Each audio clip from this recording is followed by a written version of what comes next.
ঠিক এবার ঘুরে দাঁড়ালো সেনাপ্রধান। সব জল্পনা কল্পনা পেরিয়ে শেখ হাসিনা দেশে ফেরার ডেট ফাইনাল করলো ভারত। হঠাৎ সেনাপ্রধানের এমন পাল্টিতে রীতিমতো কেঁপে উঠল সারা দেশ। আওয়ামী লীগের অদৃশ্য শক্তি পরিপূর্ণ সক্রিয়। আওয়ামী লীগ বারবার যেভাবে ফিরে আসে, এখন প্রশ্ন আসতে পারে যে আওয়ামী লীগকেই কেন বারবার ফিরে আসতে হয়। দেখেন, আওয়ামী লীগের জন্মলগ্ন থেকে এখন পর্যন্ত 2025 সাল পর্যন্ত বারবার ম্যাটিকুলাস ভাবে নিশ্চিহ্ন করে দেওয়ার চেষ্টা হয়েছে, যার কারণে আওয়ামী লীগকে বারবার ফিরে আসতে হয়েছে। দেশের এই সমন্বয়কদের উদ্দেশ্যে আপনারা এই জুলাই আন্দোলনটা কেন করেছিলেন? আপনারা আজ সারা দেশে এই যে দাপিয়ে বেড়াচ্ছেন, এই জুলাই আন্দোলনের সমর্থনে যে শক্তি পেয়েছেন, সেই শক্তির উপরে ভিত্তি করে, তাই না? সেনাপ্রধান জেনারেল ওয়াকারুজ্জামান, ওনার হেটার্সও আছেন, ফলোয়ার্সও আছেন, আর আমরা অনেকটা আছি ধরেন বাঙালি জাতি, শূন্য মুসলমান যে আছে না, আমাদের মধ্যেও আছে যে আমরা কাউকে ভালো বলে ভালো মনে করি, আবার কেউ খারাপ বলে খারাপ মনে করি। এটা যার যার পয়েন্ট অফ ভিউ। আসসালামু আলাইকুম সম্মানিত দর্শক, দেশ বা দেশের বাইরে প্রবাস থেকে যারা ভিডিওটি দেখার জন্য ক্লিক করেছেন, ভিডিওটি কোনো ধরনের টানাটানি না করে সম্পূর্ণ দেখবেন, কারণ আজকের এই ভিডিওটি বর্তমান দেশের প্রেক্ষাপট অনুযায়ী অত্যন্ত গুরুত্বপূর্ণ। দর্শক, আপনারা ইতিমধ্যে ভিডিওর শুরুতে দেখে ফেলেছেন আজকের এই ভিডিওটা বর্তমান দেশের পরিস্থিতি নিয়ে কতটা গুরুত্বপূর্ণ হতে চলেছে। হ্যাঁ দর্শক শ্রোতা, ডক্টর ইউনূস এবং সমন্বয়ক মহা বিপদের মধ্যে পড়ে গেছে, তারা দেশ থেকে পালাতে পারে না। এইদিকে শেখ হাসিনা লক্ষ লক্ষ নেতাকর্মী নিয়ে বাংলাদেশে ঢুকে পড়তেছেন। সেনাপ্রধান জেনারেল ওয়াকারুজ্জামান নরেন্দ্র মোদীর সঙ্গে হাত মিলিয়ে শেখ হাসিনাকে আবারও ক্ষমতায় বসাতে চাচ্ছেন। দর্শক, বেশি কথা বাড়াবো না, আজকের এই ভিডিওটি সম্পূর্ণ দেখলেই আপনারা বিস্তারিত বুঝতে পারবেন। তো বেশি কথা না বাড়িয়ে আমরা মূল ভিডিওতে চলে যাই। আপনারা মনোযোগ সহকারে ভিডিওগুলো সম্পূর্ণ দেখতে থাকুন। আওয়ামী লীগের পিছনে অদৃশ্য শক্তি আছে, সেই অদৃশ্য শক্তি হলো আওয়ামী লীগের জনগণ, যাদেরকে রাজনৈতিক মিছিল মিটিং এ দেখা যায় না। যখন দল একটা ক্ষমতায় থাকে, যখন দল সুবিধাজনক অবস্থায় থাকে, তারা দলের পাশাপাশিও ঘেরে না, কিন্তু দল যখন বিপর্যয়ে পড়ে তারাই জনমত সৃষ্টি করে, তারাই দলের হয়ে কথা বলে, তারাই মুক্তিযুদ্ধের হয়ে কথা বলে, দেশের হয়ে কথা বলে। সম্মানিত দর্শক, আসসালামু আলাইকুম। এই ভিডিওর আলোচনার বিষয়বস্তু হলো আওয়ামী লীগের অদৃশ্য শক্তি পরিপূর্ণ সক্রিয়। আওয়ামী লীগ বারবার যেভাবে ফিরে আসে, এখন প্রশ্ন আসতে পারে যে আওয়ামী লীগকেই কেন বারবার ফিরে আসতে হয়। দেখেন, আওয়ামী লীগের জন্মলগ্ন থেকে এখন পর্যন্ত 2025 সাল পর্যন্ত বারবার ম্যাটিকুলাস ভাবে নিশ্চিহ্ন করে দেওয়ার চেষ্টা হয়েছে, যার কারণে আওয়ামী লীগকে বারবার ফিরে আসতে হয়েছে। আর এই বারবার ফিরে আসার পেছনে একটা অদৃশ্য শক্তি কাজ করছে বরাবরের মতোই। আমি ছোট্ট করে একটু বলি। দেখেন, 23শে জুন 1949 সালে আওয়ামী লীগ নামক রাজনৈতিক দলটার জন্ম হয় পূর্ব পাকিস্তান নামক রাষ্ট্রে। তারপরে 1971 সালে মহান মুক্তিযুদ্ধ সংগঠিত হওয়ার আগ পর্যন্ত এই 22 বছরে কিন্তু আওয়ামী লীগকে নিশ্চিহ্ন করার চেষ্টা করা হয়েছে, কোণঠাসা করার চেষ্টা হয়েছে। ছাত্রলীগকে নিষিদ্ধ হয়েছে 1970 সালে। সাধারণ নির্বাচনে আওয়ামী লীগ ব্যাপকভাবে সংখ্যাগরিষ্ঠতা পায়, তারপরও জনগণের প্রতিনিধিদের কাছে অর্থাৎ আওয়ামী লীগকে ক্ষমতা হস্তান্তর করে নাই তখনকার সময় পাকিস্তানের শাসক গোষ্ঠীরা। তারপরে 1971 সালে মহান মুক্তিযুদ্ধ হলো আওয়ামী লীগের নেতৃত্বে। তারপরে স্বাধীন রাষ্ট্র বাংলাদেশেও আওয়ামী লীগকে নিশ্চিহ্ন করার জন্য কিন্তু ব্যাপকভাবে ম্যাটিকুলাস প্ল্যান করছে এবং সফল হয়েছে অনেকাংশে। 1975 সালে 15ই আগস্ট বঙ্গবন্ধু শেখ মুজিবুর রহমানকে সপরিবারে অর্থাৎ আওয়ামী লীগকে নেতৃত্ব শূন্য করার জন্য বঙ্গবন্ধু পরিবারের সকল সদস্যকে তারা একবারে শেষ করে দেয়। শুধুমাত্র ভাগ্যক্রমে বঙ্গবন্ধুর দুইজন কন্যা শেখ হাসিনা এবং শেখ রেহানা বাইরের দেশে না থাকায় তাদের প্রাণটা কোনো রকম বেঁচে যায়। 1975 থেকে 1981 সাল পর্যন্ত 6 বছর কিন্তু শেখ হাসিনাকে দেশে আসতে দেন ওই ম্যাটিকুলাস প্ল্যানকারী দেয়, কারণ তাদের মনের মধ্যে কিন্তু একটা ভয় ছিল যে শেখ হাসিনা দেশে আসলে পরে দেশের মানুষ তো প্রকৃতপক্ষে আওয়ামী লীগকে চায়, যে আওয়ামী লীগ আসুক, আওয়ামী লীগকে আমরা ভোট দেবো, আওয়ামী লীগ রাষ্ট্র পরিচালনা করুক। তখনকার সময় এই ভয়ে আওয়ামী লীগ যেন একদম অস্তিত্ববিহীন হয়ে পড়ে, আওয়ামী লীগকে নেতৃত্ব শূন্যভাবে দীর্ঘ 6 বছর তারা রাখছে, শেখ হাসিনাকে দেশে আসতে দেন। পরবর্তীতে 1981 সালে শেখ হাসিনা দেশে আসেন এবং দলকে সুসজ্জিত করেন। কইরা দীর্ঘ 21 বছর পরে অর্থাৎ 1975 সাল থেকে 1996 সাল পর্যন্ত আওয়ামী লীগ কিন্তু ক্ষমতার বাইরে ছিল। 21 বছর পরে নির্বাচনে আওয়ামী লীগ সংখ্যাগরিষ্ঠভাবে নির্বাচিত হয় এবং সংসদ গঠন করে 5 বছর 1996 থেকে 2001 সাল পর্যন্ত এই 5 বছর আওয়ামী লীগ রাষ্ট্র পরিচালনার দায়িত্ব গ্রহণ করেন এবং রাষ্ট্র পরিচালনা করেন।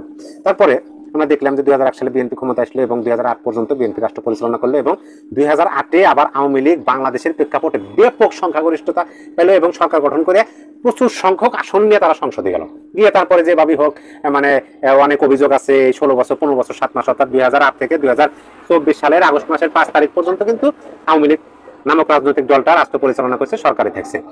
এই 2024 সালের 5ই আগস্টও কিন্তু আওয়ামী লীগকে ম্যাটিকুলাস প্ল্যানের মাধ্যমে ক্ষমতাচ্যুত করছে এবং 5ই আগস্টের পরে এখন পর্যন্ত আমাদের কিন্তু সবারই দেখা যে কিভাবে ম্যাটিকুলাস ভাবে আওয়ামী লীগকে নিশ্চিহ্ন করার জন্য বিভিন্ন ধরনের কার্যকলাপ তারা করতেছে। যাই হোক, এটা আমি বললাম যে আওয়ামী লীগকেই কেন বারবার ফিরে আসতে হয়, কারণ আওয়ামী লীগকে বারবার ম্যাটিকুলাস ভাবে নিশ্চিহ্ন করে দেওয়ার চেষ্টা করা হয় কিন্তু আওয়ামী লীগ ফিরে আসে। এখন এই আওয়ামী লীগ ফিরে আসার পিছনে যে অদৃশ্য শক্তি সেটা সম্পর্কে একটু আলোচনা করি। দেখেন, অদৃশ্য বলতে কি বোঝায়? কি যাদেরকে দেখা যায় না, যা কিছু দেখা যায় না সেটা হলো অদৃশ্য। আর শক্তি বলতে দেখেন, আওয়ামী লীগ যখন ক্ষমতায় ছিল আমরা কিন্তু নিজে শুনছি এবং নিজের চোখে দেখছি যে আওয়ামী লীগের সভানেত্রী শেখ হাসিনা তখনকার সময়ের প্রধানমন্ত্রী কিন্তু বারবার বলছে যে আওয়ামী লীগের একমাত্র শক্তি হলো দেশের জনগণ। তাহলে কি শক্তি বলতে জনগণ এবং অদৃশ্য বলতে যাদেরকে দেখা যায় না।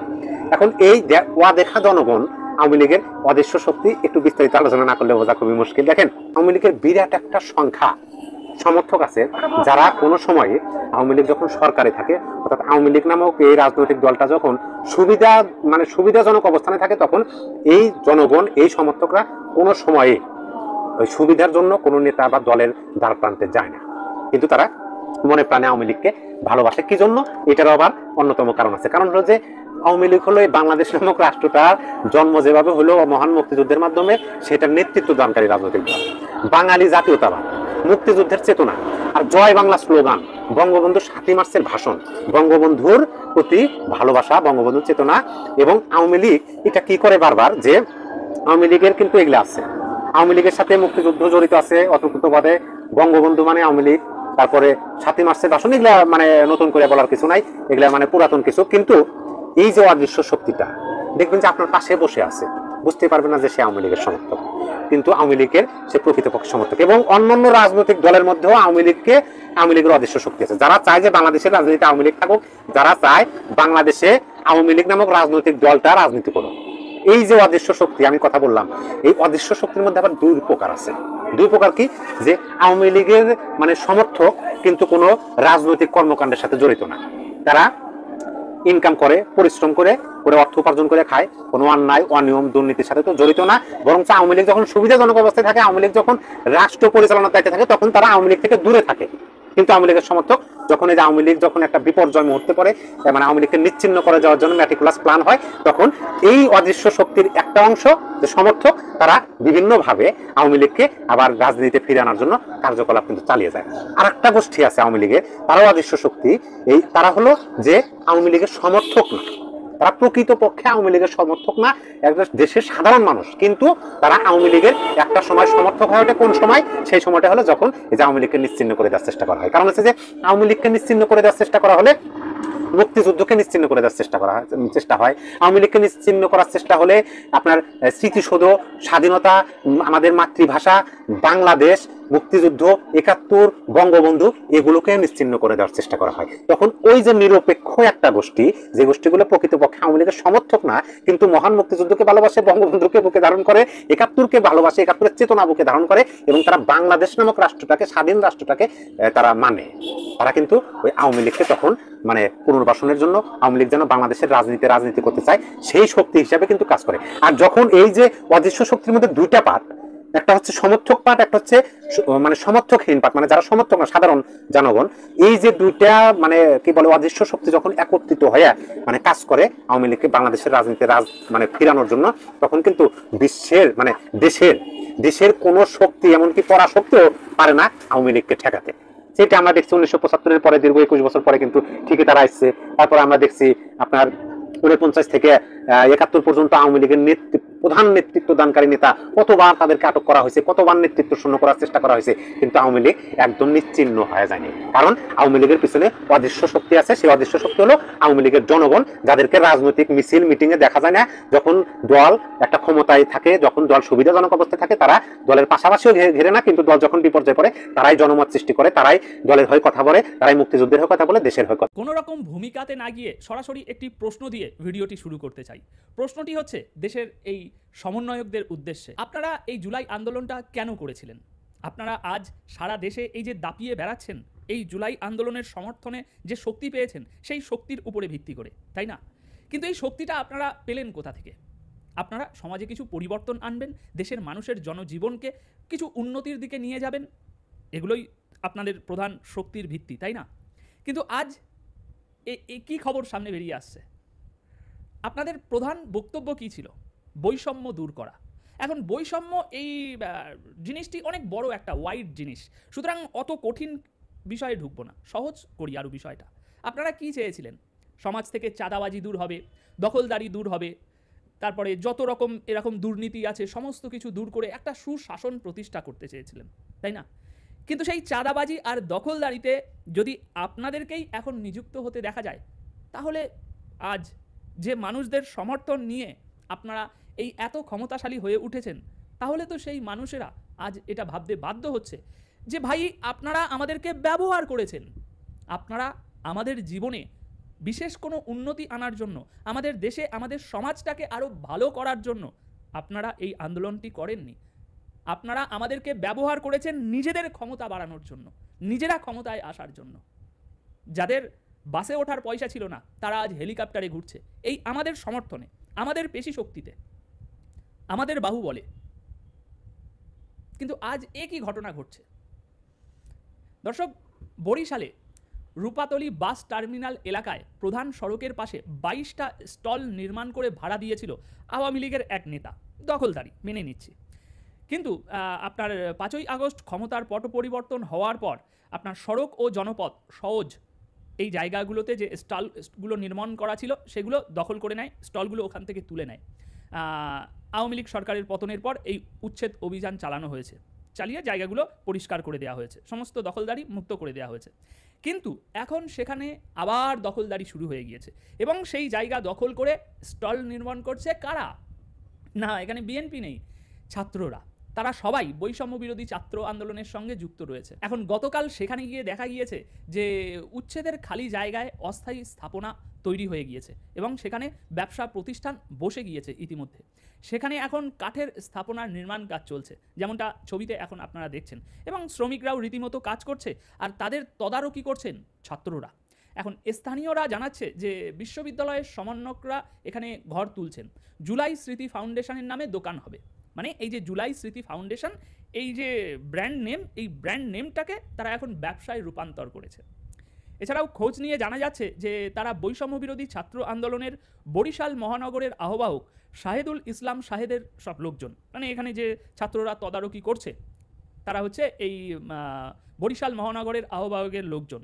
তবে এই বিষয়ে আপনার সওজের জমিতে ঘর তোলার সম্পৃক্ততা থাকার কথা অস্বীকার করেছে এই সমন্বয়ক। তিনি জানাচ্ছেন যে সেখানে ঘর তোলার কথা শুনেছেন, এ বিষয়ে তিনি খোঁজখবর নিচ্ছেন, এর বেশি তিনি কিছু বলতে চায়নি। আমরা দেখতে পাচ্ছি ঘর তোলা হচ্ছে এবং তার অধীনে থাকা ছাত্ররা সেই ঘর তোলার জন্য তদারকি করছে, কিন্তু আপনার মহানগরের আহ্বায়ক বাবু কিছুই এ বিষয়ে জানে না, শুনেছেন শুধু। আচ্ছা, এছাড়াও উচ্ছেদ হওয়া জমিতে নতুন করে ঘর তোলা হচ্ছে এই বিষয়ে সওজের বরিশালের নির্বাহী প্রকৌশলীর কাছে প্রশ্ন করা হয় যে কি হচ্ছে না হচ্ছে। সেখানে তিনি উত্তর দিয়েছেন যে এ বিষয়ে আমরা কিছু জানি না, লোক পাঠিয়ে খোঁজ নেওয়া হবে। মানে এরকম একটা জনবহুল এলাকায়, এরকম একটা ব্যবসায়িক মহল যেখানে অ্যাক্টিভ হয়ে রয়েছে, সেই জায়গায় এরকম অবৈধভাবে এতগুলো স্টল নির্মাণ হয়ে গিয়েছে, অথচ প্রকৌশলী কিচ্ছু জানে না, এখনও কিচ্ছু জানে না, আপনার লোক পাঠিয়ে খোঁজ নেওয়া হবে।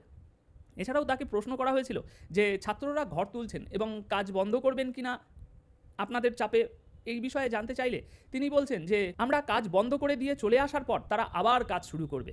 এখানে শক্তি প্রয়োগের বিষয় আছে, মানে ব্যাপারটা বুঝতে পারছেন? সবাই সব কিছু জানে, সরকারের ভিতরে এবং সরকারের বাইরে যে সরকারটা পরিচালিত হচ্ছে, সবাই একে অপরের সাথে কানেকশান রয়েছে। সুতরাং এক কথায় পুরো বিষয়টা বলতে গেলে আমাদেরকে ভাই ব্যবহার করেছেন আপনারা, দেশের জনগণকে ব্যবহার করেছেন আপনারা, ব্যবহার করার ফল এই দেখা যাচ্ছে। এখন এখানে আপনাদের একটা যুক্তি থাকতে পারে যে এই দখলদারি, চাঁদাবাজি, দুর্নীতি, এই সমস্ততে আওয়ামী লীগের যে বাক্সটা সেটা এত বড় একটা বাক্স, আর আমাদের যে সামান্য গুটি কয়েক খবর তোমরা পাচ্ছ দখলদারি, চাঁদাবাজি, সেই বাক্সটা তো ভাই এইটুকুনি। সুতরাং এত বড় একটা বাক্সের সামনে আমাদের বাক্সটা দেখো কইটুকু, ওটা কোনো ব্যাপার না। কিন্তু সমন্বয়ক ভাইরা, আপনারা ক্ষমতা ভোগ করছেন মাত্র 6 থেকে 7 মাস হয়েছে, 8 মাস হয়েছে, কিন্তু আওয়ামী লীগ শাসন করেছে দীর্ঘ 15 বছর। সুতরাং দীর্ঘ 15 বছরে আওয়ামী লীগের দুর্নীতির বাক্সটা যদি এই হয়ে থাকে, আর সামান্য 5 মাসে যদি আপনাদের বাক্সটা এই হয়ে থাকে, তাহলে আগামী 15 বছর যদি আপনারা এই দেশটাকে শাসন করেন, তাহলে আওয়ামী লীগের যে দুর্নীতির বাক্সটা আছে সেটা 10 গুণ বড় একটা দুর্নীতির বাক্স আপনারা তৈরি করে ফেলবেন। তো দর্শক, এ বিষয়ে আপনাদের কি মতামত? যে সমন্বয়করা সমাজ থেকে চাঁদাবাজি, দখলদারি, দুর্নীতি, সমস্ত বৈষম্য দূর করার জন্য আপনাদেরকে পথে নামিয়েছিল, তারাই আজ দখলদারিতে মেতে উঠেছে এ বিষয়ে আপনার কি মতামত? আপনি কি বলবেন সমন্বয়কদেরকে? আপনাকে কি ব্যবহার করা হয়নি? ভাই আমি নানান কারণে আমাদের সেনাপ্রধানের ভক্ত, সিরিয়াসলি জেনারেল ওয়াকারুজ্জামানের। বিষয়টা কেমন লাগে যে রাশিয়ার বড় বড় সেনা অফিসার যে পটুটা, হ্যাঁ ভাবি ওকে বান্দাই রাখবাম, কি কাজে রাখলাম, দেখতে তো ভালো লাগে যে আমরা বেটা মাশাল্লাহ। যাই হোক, আমাদের সেনাপ্রধান জেনারেল ওয়াকারুজ্জামান, ওনার হেটার্সও আছেন, ফলোয়ার্সও আছেন, আর আমরা অনেকটা আছি ধরেন বাঙালি জাতি, শূন্য মুসলমান যে আছে না, আমাদের মধ্যেও আছে যে আমরা কাউকে ভালো বললে ভালো মনে করি, আবার কেউ খারাপ বললে খারাপও মনে করি। এটা যার যার পয়েন্ট অফ ভিউ। বাট আমার কাছে মনে হয়েছে যে বাংলাদেশকে রাইট নাও স্থিতিশীল রাখতে জেনারেল ওয়াকারুজ্জামান একজন সিপাহ সালার হিসেবে কাজ করছেন। আমার ওনার সম্পর্কে কোনো অভিযোগ নাই, ফাইন ম্যান। যাই হোক, রাশিয়া এবং ক্রোয়েশিয়া সফর করে সরকারি সফর শেষে গতকালকে দেশে ফিরেছেন আমাদের সেনাবাহিনী প্রধান জেনারেল ওয়াকারুজ্জামান। সফরকালে তিনি দুই দেশের সামরিক বেসামরিক শীর্ষ কর্মকর্তাদের সঙ্গে বৈঠক করে দ্বিপক্ষীয় সহযোগিতা, প্রশিক্ষণ বিনিময় এবং প্রতিরক্ষা খাতে যৌথ কর্মসূচি নিয়ে আলোচনা করেন। বাংলাদেশ আর্মির ভেরিফাইড ফেসবুক পেজে এই বিষয়টি জানানো হয়। ইভেন আমি আবার বলি, যখন কয়েকটা দেশের মধ্যে বা বিশেষ বিশেষ দেশের মধ্যে উচ্চ পর্যায়ের এরকম একটা সফর হয়, তো সেখানে প্রকাশিত অনেক কিছু থাকে, অপ্রকাশিত অনেক কিছু থাকে, ঠিক আছে? তো এখানে প্রকাশিত যে বিষয়গুলো আমরা দেখি কি কি হয়েছে, যে 7 এপ্রিল তিনি রাশিয়ার ডেপুটি ডিফেন্স মিনিস্টার জেনারেল ফোমিনের সাথে বৈঠক করেছেন। তারপর সেখানে প্রশিক্ষণ সহায়তা, রাশিয়া দক্ষ জনশক্তি রপ্তানি, উচ্চশিক্ষা, আঞ্চলিক নিরাপত্তা, যৌথ সামরিক প্রশিক্ষণ, অনেক কিছুতেই তিনি সেখানে কথাবার্তা বলেছেন, চুক্তিও হয়েছে কিছু। 8 এপ্রিল রাশিয়ার সেনাবাহিনীর প্রধান জেনারেল ওলেগ সালিকিউভের সাথেও তিনি বৈঠক করেছেন এবং প্রশিক্ষণ প্রতিষ্ঠানের মধ্যে প্রশিক্ষণার্থী বিনিময়, প্রতিরক্ষা সহযোগিতা এবং ভবিষ্যৎ কর্মপরিকল্পনা নিয়েও আলোচনা করেছেন। আর সফরের অংশ হিসাবে রাশিয়ার রাষ্ট্রীয় জ্বালানি সংস্থা রোসাটমের মহাপরিচালকের সঙ্গে রূপপুর পারমাণবিক বিদ্যুৎ প্রকল্পের ভৌত নিরাপত্তা, বিদ্যুৎ সঞ্চালন নিশ্চিতকরণ নিয়েও বৈঠক করেন। মানে রাষ্ট্রীয় অনেকগুলো জিনিস তিনি করে আসছেন এই সফরে। এছাড়াও রোস্টেক এবং রোসো বোরন এক্সপোর্টের শীর্ষ কর্মকর্তাদের সঙ্গেও বৈঠকে দুই দেশের প্রতিরক্ষা সহযোগিতা দ্রুত ও কার্যকর করার বিষয় নিয়ে তিনি আলোচনা করেন। পরবর্তী পর্যায়ে 10 এপ্রিল রাশিয়া সফর শেষে তিনি গিয়েছেন ক্রোয়েশিয়া। ক্রোয়েশিয়ার সশস্ত্র বাহিনীর প্রধান লেফটেন্যান্ট জেনারেল তিহোমির কুন্দিদের সাথেও তিনি সাক্ষাৎ করেছেন। এই সময় বাংলাদেশ এবং ক্রোয়েশিয়ার মধ্যে সামরিক বিভিন্ন ইস্যু নিয়ে আলোচনা করেছেন। প্রতিরক্ষা শিল্প গঠনের সম্ভাবনা, সামরিক মহড়ার আয়োজন, প্রশিক্ষণ, সক্ষমতা বৃদ্ধি, সেনাবাহিনীর বিভিন্ন দিকগুলো নিয়ে গুরুত্বপূর্ণ আলোচনা তারা করেছেন। আর 6 এপ্রিল থেকে 10 এপ্রিল তিনি ক্রোয়েশিয়া প্লাস রাশিয়া সবকিছু মিলে একটা সফল সফর শেষে বাংলাদেশে ফিরেছেন। এগুলো হচ্ছে দৃশ্যত বক্তব্য, অদৃশ্য কিছু নাই, আছে, থাকে, এটি আমরা বলার দরকার নাই, তারা জানলেই সারবো। তবে কেউ কেউ বলছেন সেখানে বেশ কিছু অস্ত্র ক্রয়ের চুক্তি, কারণ রাশিয়া থেকে আমরা আগেই কিনি, নতুন কিছু না। তবে ক্রোয়েশিয়া থেকে আমার ধারণা ওইরকম কেনার কিছু নাই, খুব বড় যে শক্তিশালী অস্ত্র উৎপাদনকারী দেশ তা না। তবে ফুটবল ভালো খেলে ক্রোয়েশিয়া, তাই না? আমিও ক্রোয়েশিয়ার খেলা দেখি, ভালো লাগে। তবে আমার কাছে ওভারঅল যে জিনিসটা ভালো লাগছে এই মুহূর্তে, বাংলাদেশের সংকটকালীন মুহূর্তে বা বিশ্বের এই অস্থির একটা মুহূর্তে, যে হ্যাঁ বাংলাদেশের সাথে কার সম্পর্ক আছে, রাশিয়ার পুতিনের, যায় তারা আসা যাওয়া করে, একসাথে চা বিস্কুট খায়, দেখতে তো ভালো লাগে, তাই না? আর রাশিয়া বাংলাদেশের পুরান বন্ধু। 1971 আজকের দিনের চীন আর আমেরিকা যে ভালোবাসা দেখায়, ছিল না। তৎকালীন সময় এরা পাকিস্তানের তেল মার্চে সাপোর্ট করছে। Russia one and only bluetooth country, বাংলাদেশকে যুদ্ধ পরবর্তী সময়েও সহযোগিতা করেছে। সম্মানিত দর্শক, আপনারা বিস্তারিত ভিডিওতে দেখতে পারলেন সমস্ত চাঞ্চল্যকর তথ্য। প্রিয় দর্শক মণ্ডলী, আশা করতেছি এই সম্পর্কে নতুন করে আর কিছুই বলতে হবে না। অন্তর্বর্তীকালীন সরকার ধ্বংসের পথে যে চলে গেছে, এই সম্পর্কে নতুন করে কিছুই বলতে হবে না। এইদিকে শেখ হাসিনা আবারও লক্ষ লক্ষ নেতাকর্মী নিয়ে বাংলাদেশে ঢুকতেছেন। ইতিমধ্যেই ছাত্রলীগের অসংখ্য নেতাকর্মী বাংলাদেশে ঢুকে পড়েছেন। প্রিয় দর্শক শ্রোতা, সব কিছু মিলিয়ে আওয়ামী লীগ আবারও ক্ষমতা ফিরে পেতে চলেছে। খুব শীঘ্রই সেনাপ্রধান আবারও কঠিন অ্যাকশনে যাচ্ছেন। যাই হোক দর্শক, এই সম্পর্কে যদি আপনারা কিছু বলতে চান, আপনাদের মূল্যবান মতামত ভিডিওর কমেন্ট বক্সে অবশ্যই লিখে ঝটপট জানিয়ে দিবেন। ভিডিওটি সম্পূর্ণ আকারে দেখার জন্য আপনাদের সবাইকে অসংখ্য ধন্যবাদ।